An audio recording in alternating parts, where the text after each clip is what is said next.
right, boys and girls, we are live. We're in Charlotte, North Carolina. This event here is every reason why I got into show business. And the home of the brave.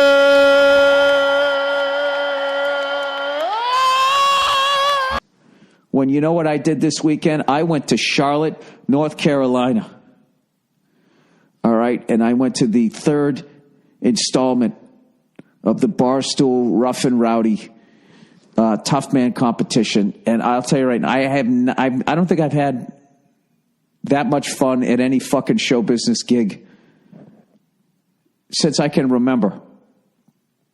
I want to thank David Portnoy and Dan Katz for letting me sit there and run my yap for 4 glorious hours, over 40 fights. Dude, somebody would get knocked out, and it was just like, get him out of here, and then someone else would go in. And every fight, there was a couple of boring ones. But other than that, every fight was great. And if it wasn't a great fight, it was a funny fight. Like when you'd get 2 fatties in there, and eventually they would get gassed, and the fight would just start going into slow motion. These are 2 big boys now. Oh! Swinging. DeMarco still coming forward. He's a little gas, though. He's a little gas. Ooh, good, right. I don't know why I didn't think to start commentating in slow motion. Like slow my voice down. There's a left hook to the right side of his face. I mean, I literally could have talked that slow and kept up with the action. But, all right, I got to give a shout out to the fight. There was 3 fights to me that, maybe even more than that. My top 5 fights of the night, I would say. All right, in no particular order. All right, I would say the Milkman. This dude went in, his whole promo, he was dressed as a milkman, drinking milk, and it was just like, what the fuck does that have to do with anything? And then he gets in the ring, proceeds to beat the shit out of the other guy, and the guy gets a standing 8 count, if I remember correctly. Now, don't hold me to this. There was over 40 fights. And after the standing 8 count, this dude came running across the ring like Tyson did in his early days when he threw that overhand right, like he was trying to throw somebody out at the plate from the warning track, and hit that dude who looked like fucking Geese Osby from the Globetrotters. Like he literally thought he killed him. This dude did the same thing, ran across the room, except did the inexplicable. He threw an uppercut with no lead jab, nothing to set it up. I saw Buster Douglas do that one time. He led with an uppercut and got drilled in the face, and that was it. The night was over. I'll never forget this guy goes, you never lead with an uppercut. Well, the Milkman proved that theory wrong. He did a running uppercut, if I remember correctly, and just knocked this guy the fuck out, and then I understood why he was called the Milkman. Now you guys don't think milk's so funny, do you? Yeah, I'll tell you. He's backing up the milk talk. See you later. He came in with a jump uppercut and absolutely cold cocked him. The Milkman delivered. Wow. The Milkman delivered.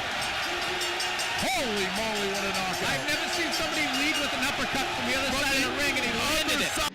Because the Milkman always delivers. Isn't that a nice story? It was a great story. And in there was head trauma. Somewhere in that story, there was head trauma. All right? Then, the dude who came in after the main event dressed as the Pink Power Ranger. This guy went in dressed as a Pink Power Ranger, 5'0", a pink onesie on with little red sneakers. Like the kind of sneakers that, people who embrace being a nerd wear now, and for some reason they don't get the shit kicked out of them like they did when I was a kid. Instead, they get glorified, as nerd power, whatever it is. So he goes in there dressed as the Pink Power Ranger and proceeds to take like 19 or 20 jabs to the fucking nose until he's bleeding. This Pink Power Ranger's showing a lot of heart. He just spit on him, I think. Well, you got to do that, I didn't mean to. Oh, Jesus Christ. I think it's just his fucking nose leaking. Just basically got his face reddened. He didn't get the shit kicked out of him, but he got fucking knocked around. So at the end of the fight, the post-interview fight, he's standing there with his nose fucking bleeding, just shy of profusely. And they're doing the interview. And they said, we got to ask, why did you come in dressed as the Pink Power Ranger? I'm sorry, I don't know the character's name. Why did you come in dressed as the Pink Power Ranger? And the guy, just with a straight face, just goes, because she's a badass bitch. I'd fuck her any day of the week. What's the reason behind it? Kimberly's a bad bitch. Kimberly is a bad bitch. You know Kimberly from Power Rangers? Yeah, of course. Bad fucking bitch. I'd fuck her any day of the week.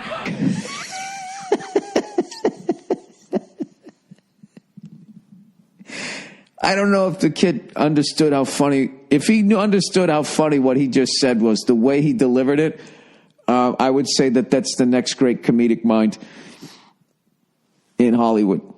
Because it was very Andy Kaufman. Stab your nose bleeding. And the way he said, I'd fuck her any day of the week, he said it like the actress that plays that Pink Power Ranger would be thrilled with that opportunity. Like, oh my God, I could fuck this guy any day of the week? Well, the whole window of opportunity just opened. I to the point I'm almost dizzy with my new options. The thrill ride against the Bavarian Hungarian, the German versus the American, which all night long people were in the building chanting USA, USA. Anytime anybody came in, if you wore sweatpants, if you had on a sports bra or whatever the fuck you had, a bandana, anything that had Old Glory on it, people would start chanting USA, USA. Got so much shit going on. We got a girl with a great ass, American flag. We've got a great Asian American, so hot. Robbie, you got the Milkman's talking to the girl. Look at that ass, great ass. Crowd's going bananas. She loves it. She gave a smirk too. She knows they love her. Even if the other opponent was also from the United States of America. Thrill Ride lost a unanimous decision. I thought it should have been a split decision. But he fought a great fight, and the German won. Just a fucking monster of a man. That was a great fight.